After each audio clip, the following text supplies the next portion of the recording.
You're welcome to this edition of Power Wheel, a production of the Transmission Company of Nigeria, TCN. Stay with us as we bring you news reports in the power sector. I am Chinwenwa Anyao.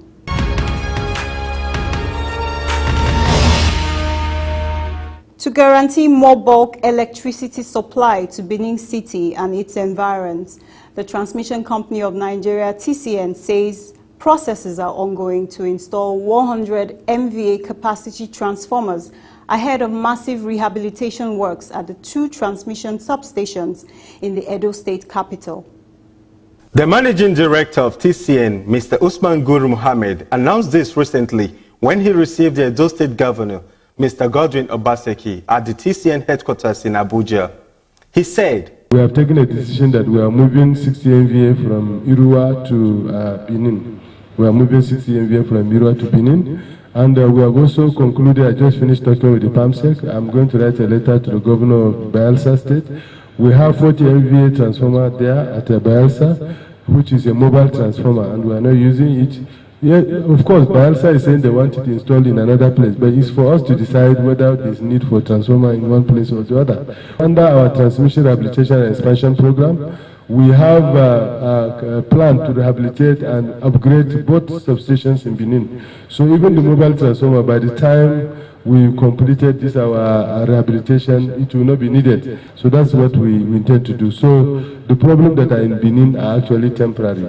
Mr. Mohammed also told the governor that the transmission rehabilitation and expansion program TREP will also cover the Irua substation, which has no electricity constraints at present. Currently, we don't have constraint in Irua. We also have plan under the transmission rehabilitation and expansion program, which has been advertised to upgrade Irua by adding another 100 MVA. So moving that 60 MVA does not change anything. Also, currently, Abu is supplied from Irua. And Abu has a substation, but Benin Disco is not taking load from that substation. So what we are doing now, I'm writing to Benin Disco today and tell them that we want you to disconnect Abu from Irua, because it doesn't make sense for you to give them low voltage that will come from a distance when they have a supply inside Benin.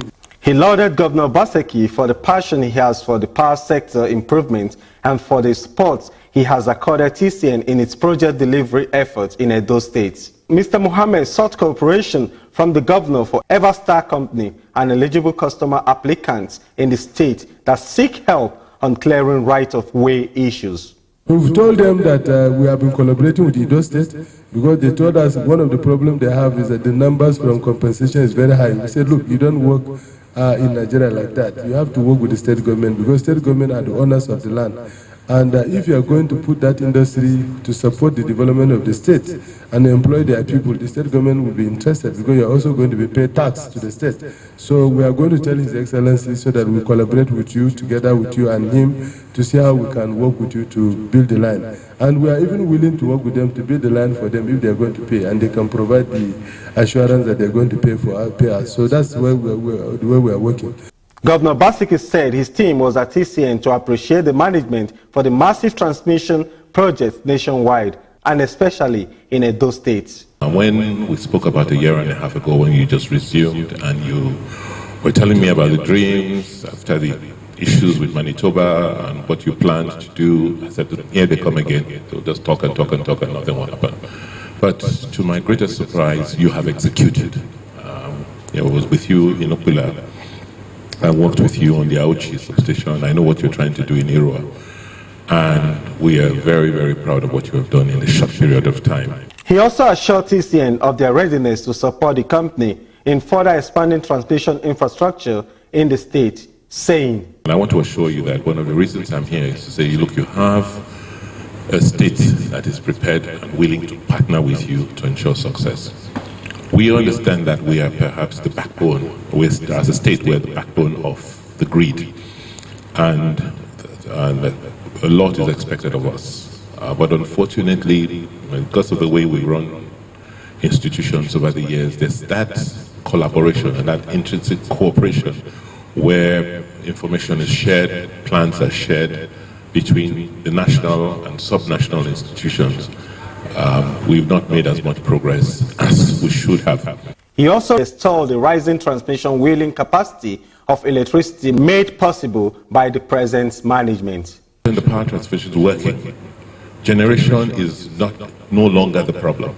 Transmission is not the challenge. Biggest issue we have is on the distribution end, the last mile, and we need to be sincere with ourselves and take very drastic decisions about that. Responding to the governor's request and reinforcing some transmission towers and lines in the state, Mr. Mohammed said, "We are actually very grateful, and all those things you said, sir, including the aerial, we are going to take those information that you have, and we are going to look at those towers that you think that the foundation are very weak. We are going to reinforce them. It's actually part of the plan of transmission rehabilitation and expansion program to strengthen all the network, all the places where we have weaknesses."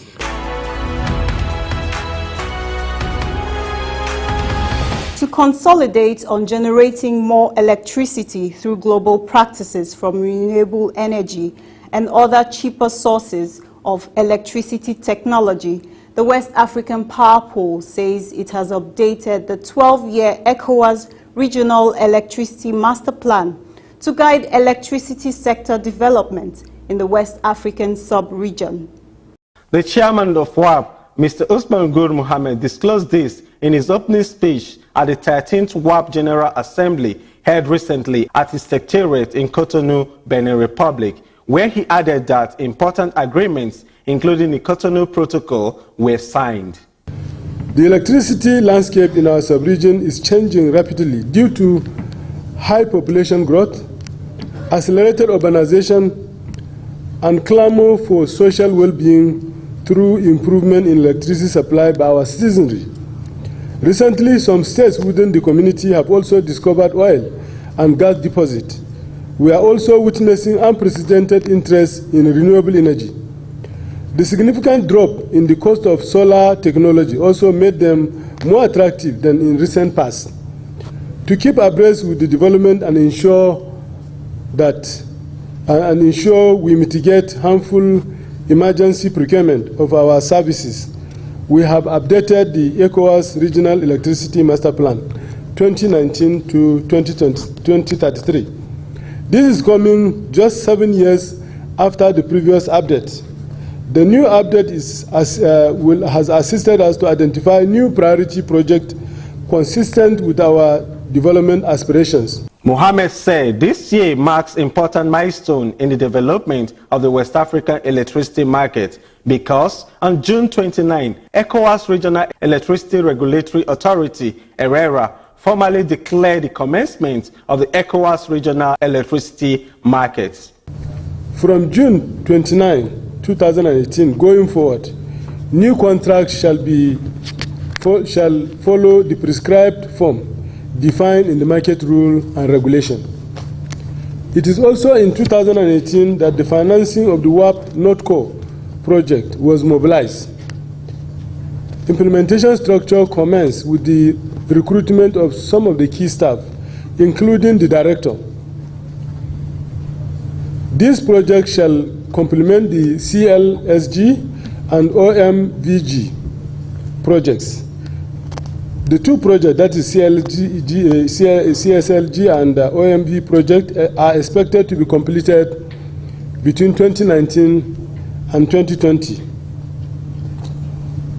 Thus, reinforcing the security of supply by providing alternative supply routes and also ensuring the complete physical interconnection of the entire land of the sub-region.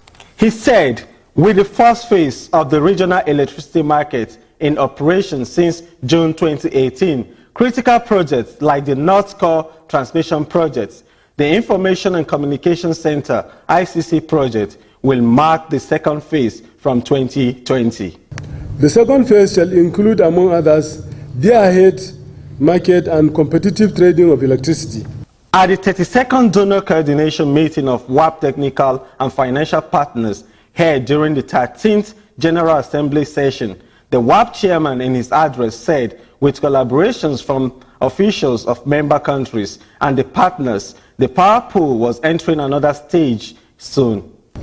This stage will be further consolidated with the commissioning of the 225 kV Cote d'Ivoire, Liberia, Sierra Leone, Guinea interconnection and the 225 kV OMVG interconnection by 2019 and 2020. These two projects shall complete the interconnectivity among the mainland ECOWAS member states. The subsequent chapter shall be crystallized with the completion of the ICC. It is important to note that functional ICC underpin the full commencement of the regional electricity trading. Mr. Mohammed solicited the support of the partners for WAP's readiness to meet the new milestone in regional electricity trading. We shall also continue to count on our partners to readily support WAP in the implementation of the ECOWAS Master Plan. The Master Plan for the Development of Regional Power Generation Transmission Infrastructure 2019 to 2033 is expected to be approved in December 2018 by the ECOWAS heads of state and government. Your contribution in September meeting, which led to the adoption of the report, is highly appreciated. You have immensely enriched the quality of the master plan.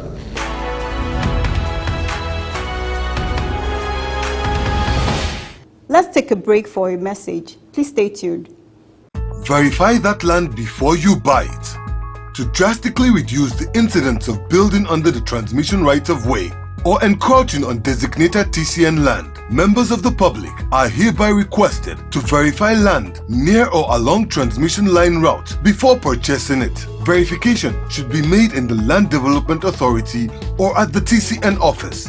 This would help in drastically reducing the incidence of building under transmission line right-of-way and save us all the problem of pulling down the structure or truncating transmission line expansion projects in your community due to court injunction. Help us serve you better. Verify that land before you buy it. You're still watching Power Wheel. The federal government has tasked the Nigerian Electricity Management Services Agency, NEMSA, and the distribution companies, DISCOs, on embracing innovative ways for metering to drastically reduce the many complaints of unmeasured electricity bills from power users. The Minister of Power Works and Housing, Mr. Babatunde Fashola, who was represented by the Permanent Secretary Power in the ministry, Mr. Louis Edozin, gave this charge at the second NEMSA Stakeholders Forum in Abuja as he urged stakeholders to comply with the electricity industry safety standards set by NEMSA. He said, "There are new ways, innovative approaches to metering. It is not the same industry it was 20 years ago. It's not the same industry it was even 5 years ago. There are new opportunities that are made possible by mobile networks, by coming 4G, 5G, by IT services, by small computers. I think, NEMSA, you need to go beyond the current technical specifications, innovate, encourage the DISCOs to innovate, and make sure those innovations provide meters that meet the requirements of the industry today in line with your mandate." The minister noted the tremendous progress in generation and transmission in the last 3 years, adding that the private operators in generation and distribution sections must redouble their efforts. Electricity is one of those industries where unless everything is done, you don't see the benefit. And we know that over the last 3 years, we've seen tremendous improvement at the generation end.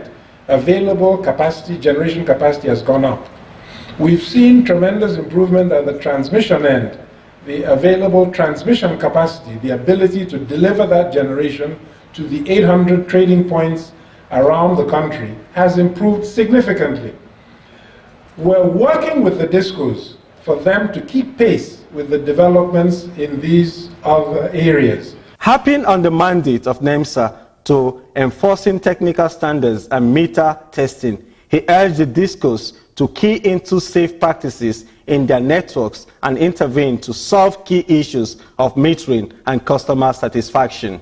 Ladies and gentlemen, on this note, therefore, it's my singular honor and privilege to inaugurate this stakeholders forum of the Nigerian Electricity Management Services Agency for the safety and welfare of electricity consumers across the country, noting the importance of enforcement of technical standards and regulations in Nigeria. The managing director of NEMSA and host, Engineer Peter Eweso, said the agency will soon unveil the Nigerian electricity installation and construction guidelines for operators in power installations and safety practices, just as he highlighted causes of poor power supply and electrical accidents. Over the years, in the course of carrying out these functions and activities in the sector and in other allied industries and workplaces in the past, we have observed and discovered what contributes to poor power supply and electrical accident within the country, to include the following. One, the poor state of our network, which actually has been reviewed. Use of substandard electrical materials and equipment, such as bad electric concrete poles, untreated wooden poles, untreated wooden cross arm, non-galvanized steel tower members and cross arms, undersized conductors and cables.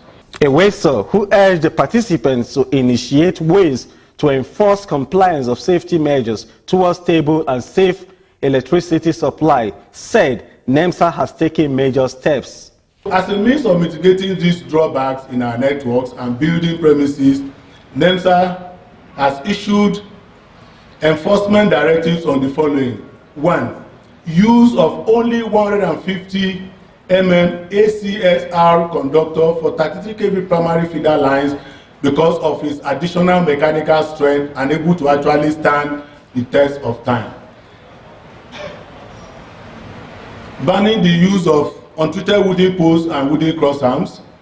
Disconnection of structures and building and premises from the right of way for safety.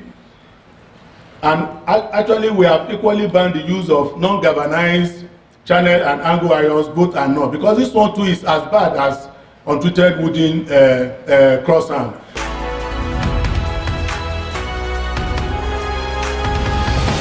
With the mandate of delivering on incremental and sustainable electricity supply to Nigerians under the President Muhammadu Buhari's administration, and with the supervision of the power sector under the Minister of Power, Works and Housing, Mr. Babatunde Fashola, the Managing Director of the Transmission Company of Nigeria, TCN, Mr. Usman Gur Mohammed, in this interview says there have been tremendous records of achievements in the power sector.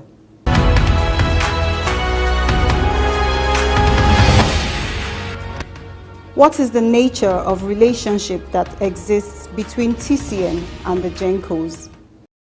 Every power generation company is connected to the grid, have to have a connection agreement. So we have a connection agreement between us and the power company, and the connection agreement presupposes that the generation company will also comply with the grid code. Grid code is the law governing the engineering practice of the power sector. So there is some certain responsibility that is required of all the generation companies that are connected to the grid to comply with, and that is the grid code. So that is the relationship we have between ourselves and all generation companies. You know, we are not only wheeling energy, but we are also in charge of the dispatch. So we are the one that dispatch all the generation companies to the distribution companies. So this is the dual role that TCN has. Is there anything to celebrate in the power sector, considering the past situation? Of course, there's a lot to celebrate. You have to understand that when this government came in, I think the capacity of distribution company is barely not more than 350 megawatt of capacity, 3,500 megawatt. If you look at generation, it was around 4,000 megawatt, and also transmission is about 5,000 megawatt at the time when this government came in. You know that last December, when we did the last, when we hit the highest combined peak, it was 5,224, which was the highest in the history of this country. What does that show? It shows that even distribution companies that were seeing them as the weakest link in the value chain, they have moved significantly. You understand what I'm saying? Now, generation that used to be around 4,000 is now 7,000 plus. If we add what is coming from Azura, you are looking at 7,400 and something. You understand? So this government, there's a lot of movement.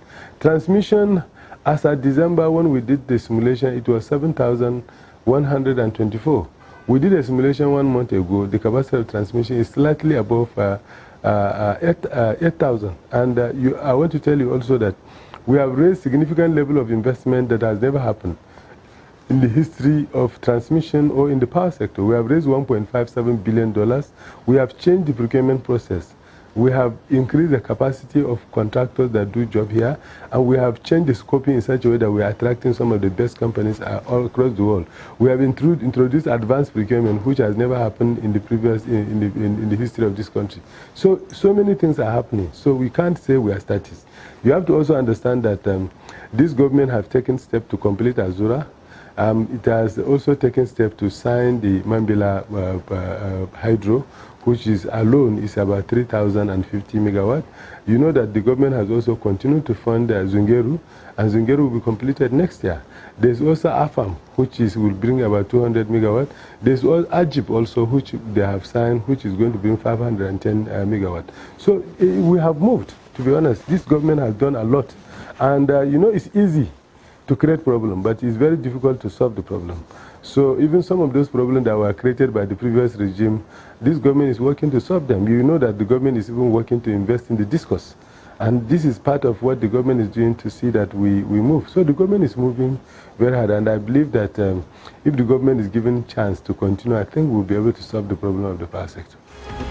What is TCN doing on evacuating power from Azura Genco in Edo State?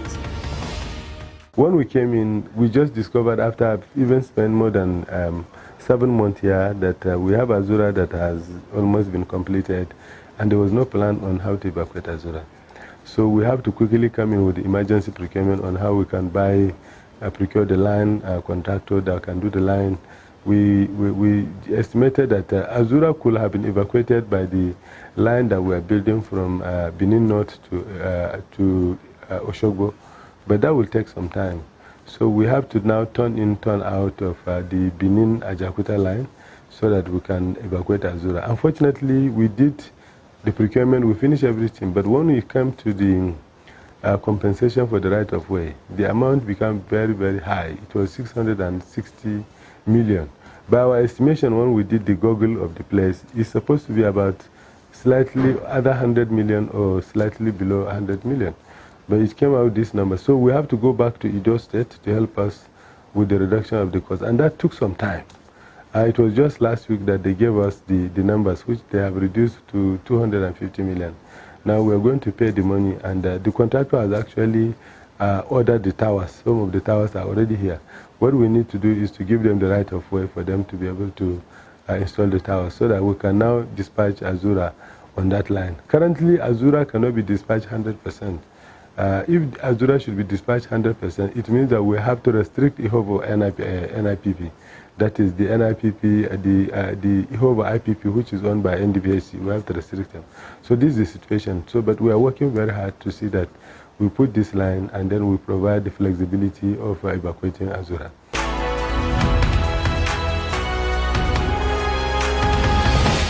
We're bringing you more reports in the Power Flash segment. Please don't go away.